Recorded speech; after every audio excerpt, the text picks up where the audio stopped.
Friends, 430 days of war. To start with, I will like to re-paraphrase what the ISW has been using.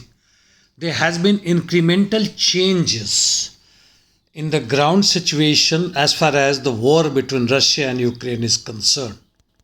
In south, there are no changes. However, Ukrainian defense minister has said that Ukraine is ready to attack and troops are waiting for commander's decision for a conducive weather for the waited offensive, and of course last is God's will.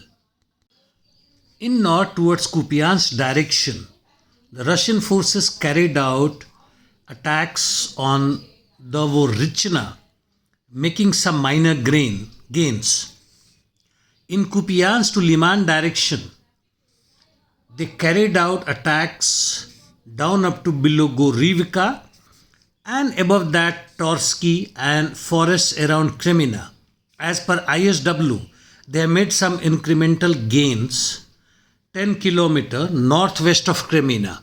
In east, in many parts of Ugledar, Marinka or Divka, Russian forces are continuously trying their best. However, the Ukrainian defense have proved so far very formidable and has been no changes. Talking about Bakhmut now, the heavy fight is on inside the city as well as on the flanks where there have been no changes. However, in the city, in the western part, there is heavy battle going on and Russian forces took over completely the big garage complex from north and gas department from east and have entered medical college at this moment. As per report, Zaluzny has ordered Donbas groupings within the region to fight until death. That means they know likely withdrawal from the Bakhmut as far as Ukrainian forces are concerned, even though they are holding only 6% of the city. Interdiction missions from both sides are increasing. However, it seems that Russian Air Force is concentrating on Ukrainian air defense. Most of them are newly inducted.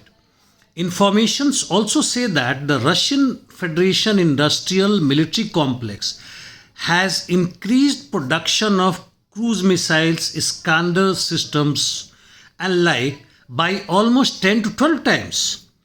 And they have in recent times produced more than 9,000 Shahid UAVs.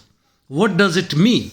That means they are preparing for large and deep interdiction missions expected during Ukrainian Spring Offensive or maybe even just before that.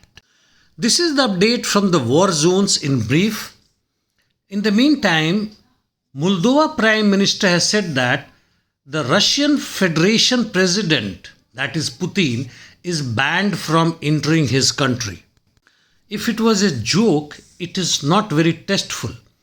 And the strikes are continuing. However, I will like to tell you that waves of strikes are sweeping across Iran against inflation and the demand is increase in the salary by 70%. Yes, 70. Globally, many other countries are witnessing protests like in Israel, France and even in India, my country, by the farmers and recently by the women athletes who are protesting against sexual harassment by their political leaders and their coaches and managers. Lastly, F-16 producers are pressing hard that they must be allowed to sell these fighters to Ukraine so that they also compete with other war-making industries and make equal profit. And that's the end from my side, friends. Thank you.